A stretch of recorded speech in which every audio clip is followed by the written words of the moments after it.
All right, friends, the day is finally here. Marvel Rivals playtest will be live tonight at 8 p.m. Eastern time. And while there is a lot of excitement for the game, not everybody has played a 6v6 hero shooter before, or Overwatch, which is the game that is mainly compared to when you're talking about Marvel Rivals. So here I am to save the day with a short video and help you avoid getting yelled at by teammates or simply rage quitting because the game feels just too hard. Let's cover some quick tips and get into it.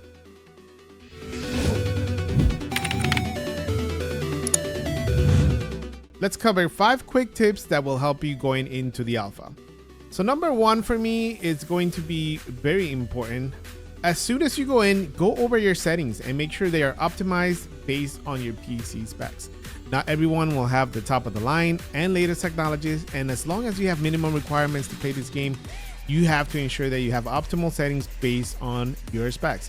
Don't sacrifice in-game performance for a beautiful looking game, as gameplay should be your top priority. If you don't have a clue, I plan on making an in-depth settings review video, so keep an eye out for a later video. Another important tip is understanding class roles and how they typically play out on the field. There are vanguards, which are our tanks in the game, duelists, which is our DPS class, and strategists, which is our support role class. Each class has a strength and weakness to them, so let's cover them.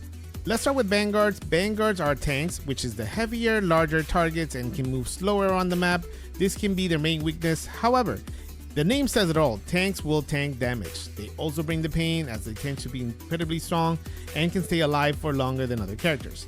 Strong IGL vanguards can help dictate how to approach a fight and are crucial to the success of a team. Having a strong vanguard on your team will typically be a deciding factor and potentially the difference between winning and losing. Duelists are here to bring the pain. Versatility is what comes to mind with the duelists, as they tend to be agile and can move around the map quickly and have incorporated additional movement. They are heavy damage based. They don't, however, have the survivability of a tank, so you have to be mindful when attacking and remember to stay within team striking distance, as you will highly depend on the damage being dealt to the enemy, and it'll be crucial to the success of the team. Some characters thrive at long range, some duelists will be versatile and effective at mid range, and some are the brawler type that will require short range attacks.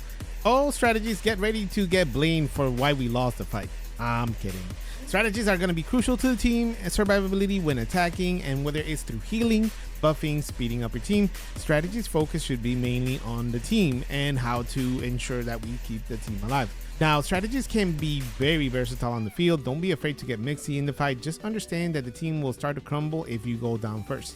The biggest knock on strategists is that smart opposing teams will start to target you quickly, as they understand the value of keeping your duelists and vanguards alive on your team. Maintaining some distance between opponents and working at range behind cover from your team will be ideal with a strategist. Choose your gaming style and keep it simple, sweetheart. Team compositions are going to be important as we get familiar with the game, and we will find out which characters counters what.